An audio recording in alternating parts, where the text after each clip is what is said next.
should have 3 losses by now. I don't know about that. They are not that good. For Florida State in there, I would say yes to that, what you just said.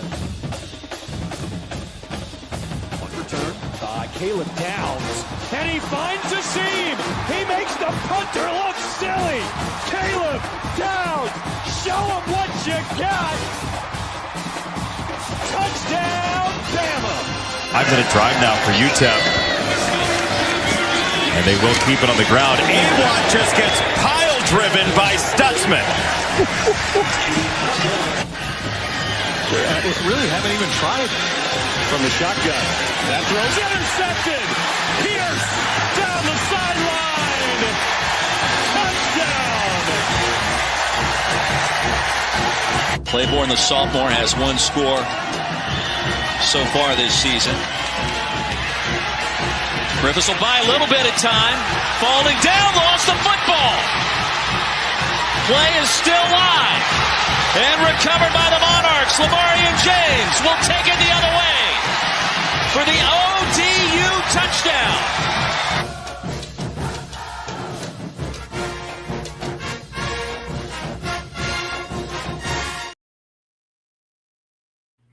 Welcome back to Devy IDP Grind. I'm Hollywood Titan. He is Justice, and we heard a lot of that on Saturday. ODU touchdown. Yeah, absolutely, man. It was a awesome day to be a Monarch, man. They beat. I mean, it wasn't even a close game. That was by far the best game I've ever seen Colton Joseph play.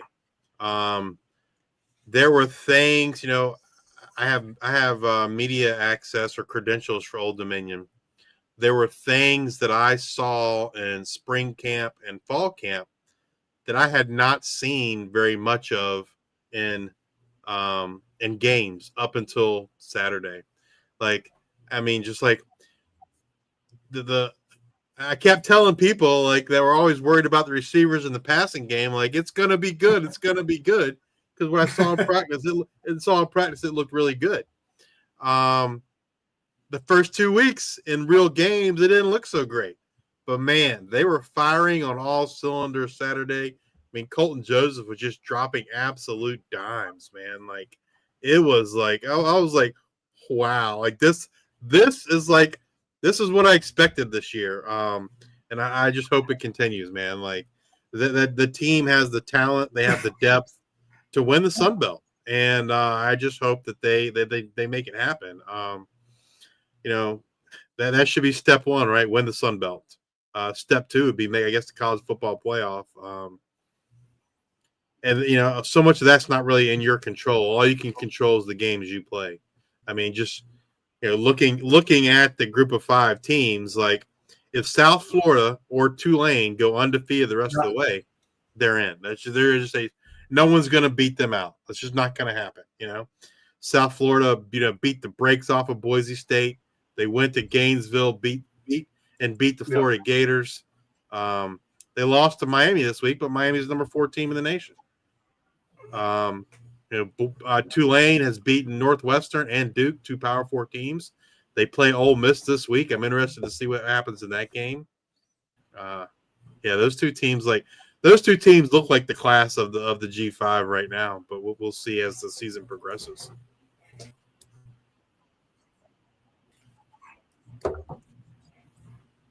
Yeah, huge win for you all.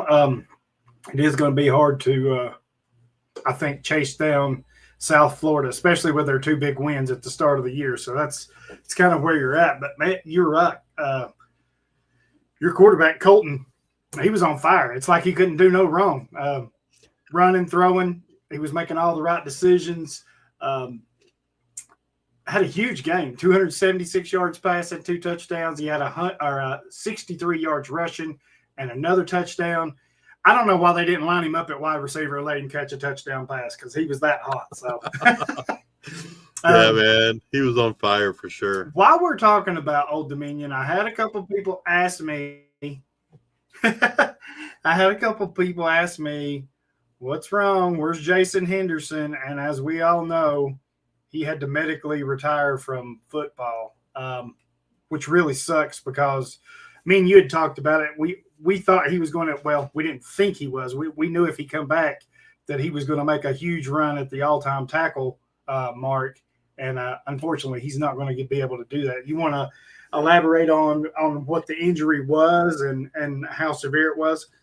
Yeah, so in 2023, I think it was the last game of the year or next to the last game. Anyway, it was near the end of the season. He tore his knee up pretty bad. It was, ACL, MCL, PCL, meniscus, basically like as bad as you can get. He tried to play last year, the very first game against South Carolina. He played about half the game, and then we didn't see him the rest of the season. And he was gonna, rehab, put work in to try and get the knee better. Like it just wasn't where it needed to be. Right.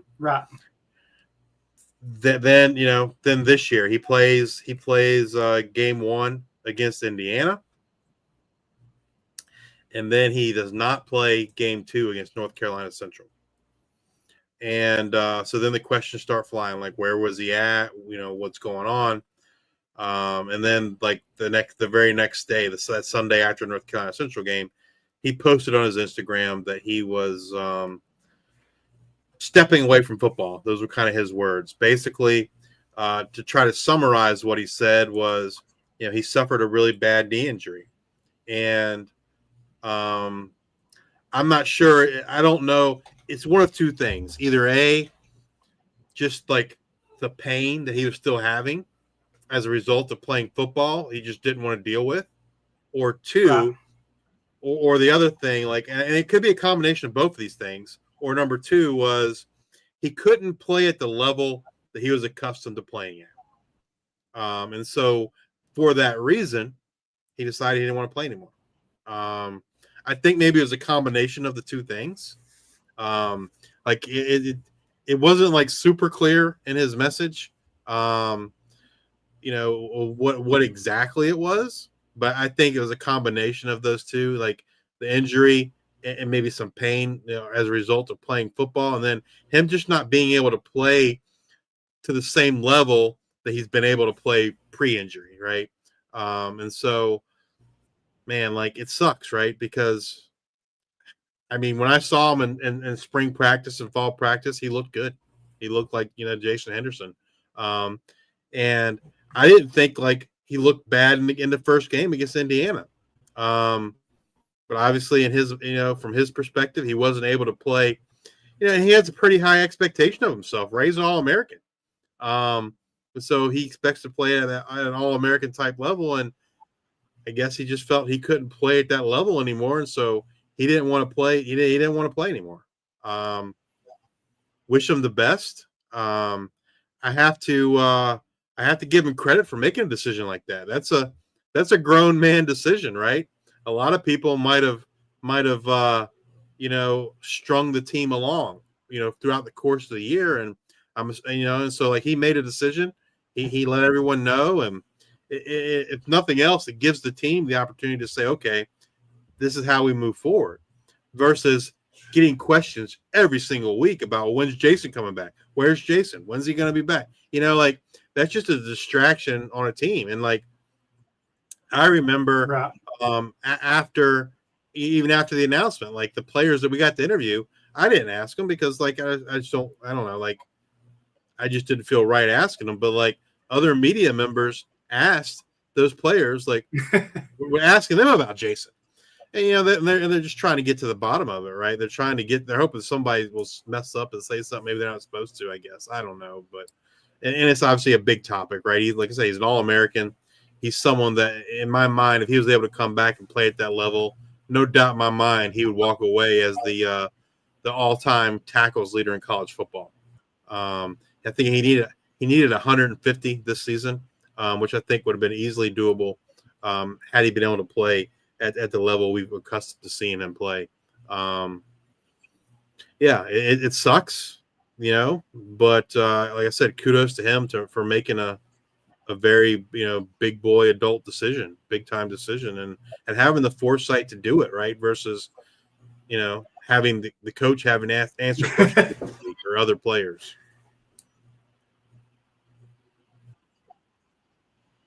Right.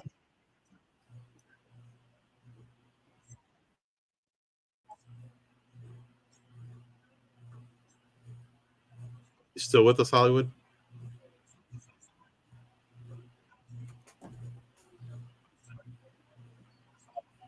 Hollywood. Still there, buddy?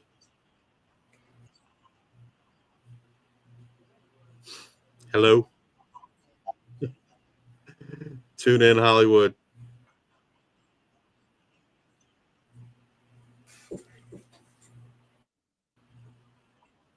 Hollywood.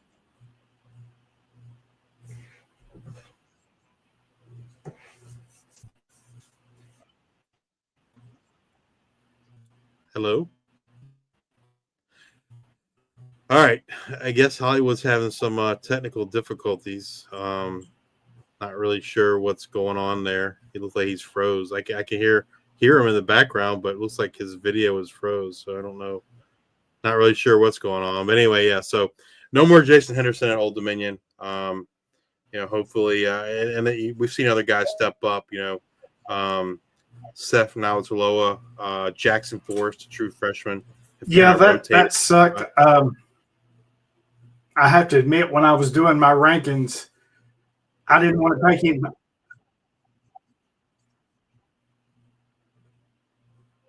I'm lagging. I didn't want to take him out of my rankings when I was doing it after the announcement that he was going to medically retire. I was like, I'm not going to move him out of that top spot. But I had to. And like you said, kudos to him for making the decision that if I can't hire full strength the way I need, then it's time. So yeah, we're going to miss him. I know a lot of fantasy managers are going to miss him too, because he was the defensive teams in IDP Devy. Who are that you're looking to potentially place him? Well, I think it'll be. I mean, Koa Nauataloa is who the middle linebacker was last year, and when Jason was out, he was injured to start the season, and so they're on a bye week this week, and so maybe we'll see him in week 4 against. I guess it'd technically be week 5. In week 5 against Liberty. I mean, I think that's like the long term guy. So far, short term, it's kind of been a rotation of Seth Nauataloa, who's Koa's brother, and true freshman Jackson Forrest. Those two guys have kind of been rotating a little bit in that spot. Hopefully, we'll see Koa back here come the Liberty game, and then he's probably the man, going forward. But I think, and we saw it last year, like there is not, in terms of like, if you're looking for the guy that's going to be like tackles like Jason Henderson in terms of numbers, they're not on this team. At least I don't think so. Last year Koa stepped in for him and he did fine, and as far as numbers, but like he's not getting 150, 180 tackles. That's just not how it is. And frankly, like I don't know that Jason would do that again just because of the talent on this team. I mean, they're pretty talented at linebacker with Jalil Colbreth, Mario Thompson, Jeremy Mack. And so given all the talent, like maybe, Jason wouldn't have broken the record just because there's so much more help on the team today, so much more talent and depth than there was, 3 years ago when he was, getting 180 tackles. So yeah, I mean, I think that's kind of like what to expect moving forward.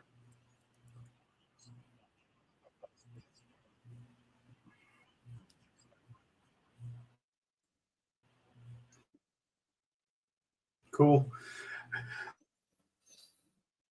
It didn't go so smooth for my Vols.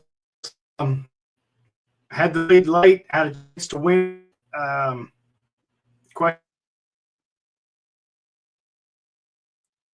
Hits a field goal, ironically, from the same exact spot that he missed from in regulation, and he hits it. But Georgia gets the. One thing for me is Georgia Georgia defensively, and I don't know if you watch game defensively, like the powerhouse. Now, don't get me wrong, they're still good. They got talented. They got 5 stars everywhere, but they're not the same monsters that we have become used. Did you see it that way? Yeah, I mean, I feel like just in general, like, and like you look at like Alabama, right? Like they're not like what they used to be. Obviously, they got a different coach. That's part of it. But it just really seems like, and I guess this was a result of NIL, right? And the transfer portal, the talent is just more spread out than it used to be, right? Like, you know, there's a lot of talented guys, but instead of all of them being on 1 or 2 teams, they're spread out throughout college football. And I think that's a result of the transfer portal and the NIL. Like, I mean, I don't know that there's a defense that is as dominant as it has, like what we saw or what we've seen from Georgia, like, you know, in the recent past. Just it's not there. You know, I don't know. I mean, I'm like, and maybe it is from an NFL perspective, like in terms of like draft picks, etc. But like, they just don't look as, you know, as dominant from in a college setting as they once were on defense. And again, like I said, I think that's really, I think a lot of that has to do with NIL and the transfer portal kind of spreading guys out a little bit more. So there's not one team as dominant. And I think you even see that on the offensive side of the ball, right? They're just, maybe it's just going to be a weird year. They're just, to me, there doesn't look like a dominant team. I mean, the fact that Florida State's ranked where they are like blows my mind because I don't think they're that good. Not to say they should be ranked, but I don't think they're. I mean, I don't know what they are this week. Last week they were number 9, but I don't think they're the 9th best team in college football. But and then the weirdest thing to me is Clemson, man. Like oh my God, like I don't know what's going on there, but like we saw it last year. They have talent, right? They got talent on offense. They got talent on defense. And like they are playing terrible. And that shocks me. Like, you know, if you had asked me preseason, who do I have in the national championship game, I would have said Clemson and Texas. And like, neither one of those teams look like they're going to make, they might not even make the playoffs, much less national championship game, especially in Clemson's case. Like, it just blows my mind, man. Like, I don't know. I thought Clemson was due. Like, we saw the Clemson offense play really well last year. They returned so much talent on defense. I was like, man, they're primed to do something, and man, they ain't doing it.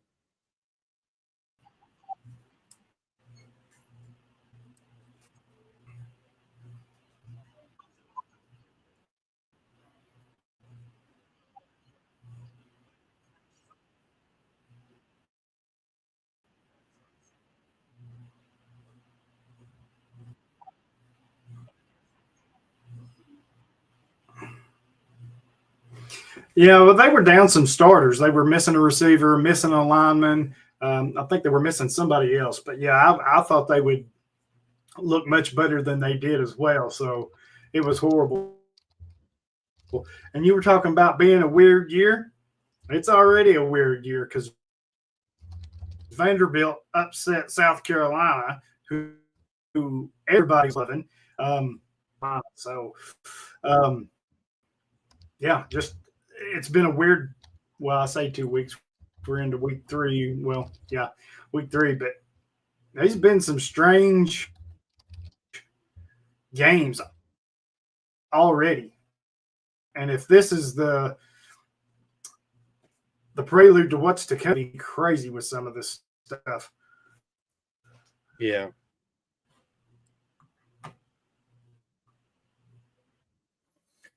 And I don't know about like player wise, like I don't have a whole bunch of player takes. I'm not in very many IDP leagues anymore. I had 2 of them fold in the off season. And so the fact that I'm not in very many leagues means I don't pay as much attention as I used to because I don't have, you know, I don't have very many leagues. Matter of fact, I only have 2 that still use college IDP. And so people ask me questions and stuff, and I don't know. I feel bad giving them an answer because I just like I don't know. Like it's I've gone over the last 2 years. I feel like I've gone from 6 or 7 leagues that had college IDP down to 2, and so like maybe I'm just jaded or irritated or pissed off. But I'm like, why am I going to waste my time doing this when like the league's just going to fold? So yeah, that's kind of where I am, but still doing the scoring for our Devy IDP Grind League. The other leagues I did scoring in both folded. Choppy's League, Legends, and then there was a Toon Land League that folded as well. So, like, I don't have a ton to be able to share there. I can tell you, in our Devy IDP Grind League, this current week 3, the number one guy in terms of points was Ian Foster from Southern Miss with 33 points, followed by Eric Gentry, linebacker, USC.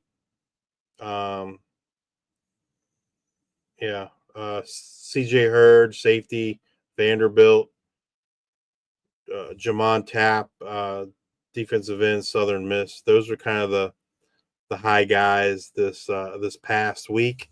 If you're interested in like season long, like who are the top guys, looking at defensive linemen, the number one defensive lineman is Clev Lubin from Louisville with 39 points, followed by Toby Osusanami from Kansas State with 38 points.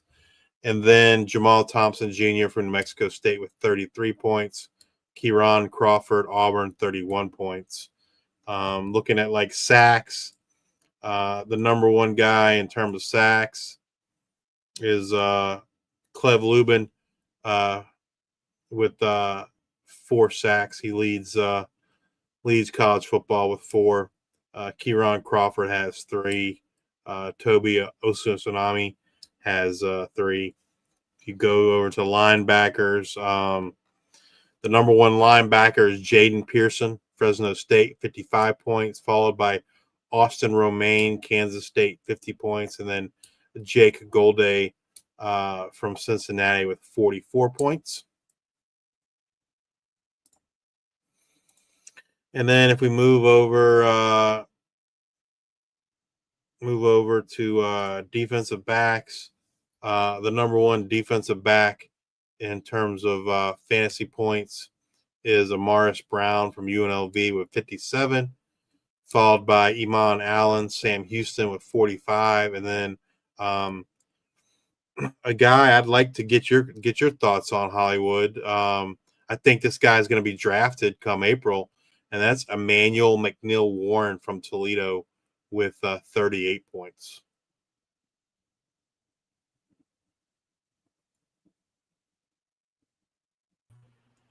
Sorry, I had myself muted. Yeah, I think he's got a good shot at being drafted. Yeah, I think we'll hear Emmanuel's name come April. He plays in the MAC, but still, man, the dude's pretty talented. I'd be shocked if he isn't drafted come April. But yeah, he's the third highest defensive back in terms of fantasy scoring on the year.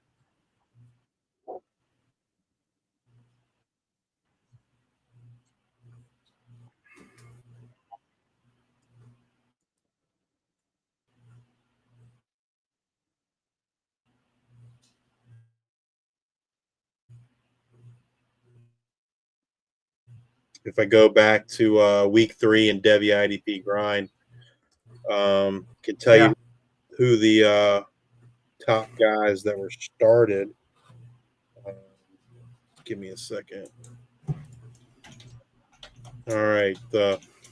Again, number one safety that was rostered is Ian Foster, Southern Miss, 33 points, followed by Brian Parham, linebacker, UConn, 29.5 points. Looking at defensive linemen, we got defensive end John Henry Daly, Utah, at 22 points. The top cornerback was Noah Avenger, Utah State, at 16 points. And the top D tackle was Landon Robinson from Navy with 13 points. Yeah, he's another guy, man. I'd be interested to see what the NFL thinks about Landon Robinson. Like, I think from a size perspective, they're not going to like him. But man, that dude's like a freak. He's made the freaks list every year. He produces when he's on the field. My guess is he's not going to be drafted because of the size. But man, like, I feel like someone's got to sign him as a UDFA, and then he's going to make the roster just because, like, he's just one of those football players. It's kind of like, I mean, you saw Sean Dolak not get drafted, which is utterly ridiculous. But like, and then he gets signed to the Rams, and they're like, this dude can play. Well, Landon Robinson can play too. So.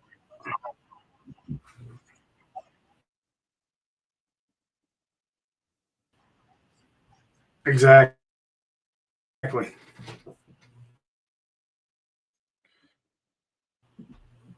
But I don't know. I guess I don't really have anything from a fantasy perspective. Anything else you wanted to talk about tonight, Hollywood?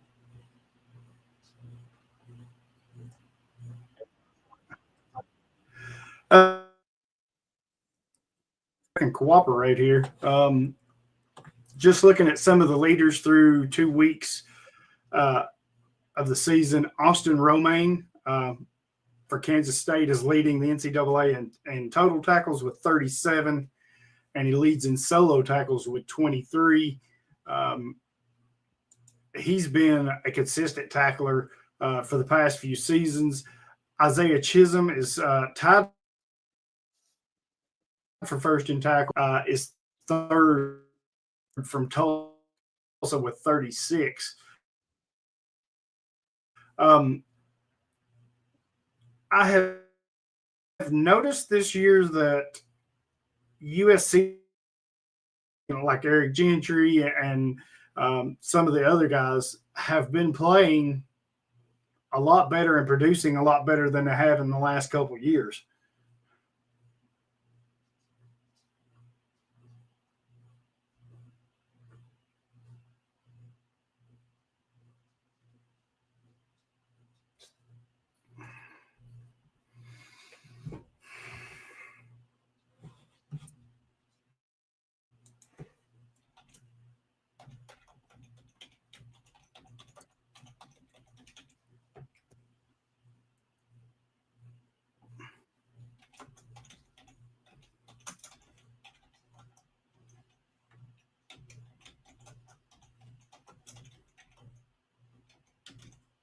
If you want to wrap up, man, go ahead, because I'm having internet issues and I can't tell. Gotcha. Yeah, exactly. I mean, I guess that's going on. That's all I had from a fantasy perspective. Like I said, I just don't I don't give IDP the attention that I have in past years, just because I'm not in very many leagues anymore because they folded, and so don't have other leagues to talk about in terms of scoring for that reason. But yeah, it seems like, just like to your point, Hollywood, that in general, like tackle numbers are down. I'll tell you one thing, like just looking at box scores, I saw one this past weekend, and it's like, well, what are we doing here, folks? The guy had 14 tackles, 0 solos, all 14 were assists. Like, come on, like I don't know, like every time I see a stat line like that, I think, oh, they're doing the RVD frog splash and they're getting credit for an assist. I don't know, like it just seems like, yes. It just if they're that active, like how come they have 0 solos, right? Like I don't know, like it just I think what's happened is a lot of the statisticians are just like, if someone kind of helps, even though they didn't really do anything, they're getting credit for an assisted tackle, and so everybody's getting assisted versus getting a true solo. I don't know. It's just weird. I don't know. Kind of pet peeve. Kind of bugs me a little bit. But every time I see it, I think of the I have RVD seen frog an splash. absolute ton of that doing my rankings.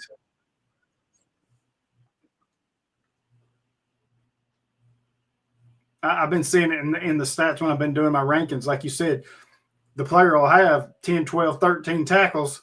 And then when you look at solos, he's got 1, 2. And I'm like, how do you get how do you get that many tackles and them all be assisted? I mean, I know it can occasionally happen, but yeah, something's not right. When you've got multiple players across the entire college football with the same kind of like box score, what are you doing here? This is insane. So, yeah, right, yeah, they're doing something wrong for sure as far as scoring. Absolutely. Yeah, it's weird, and I don't have the same amount of leagues that I used to have either. I think I'm just down to 2 as well, Dig and the 2 that I've got too. So,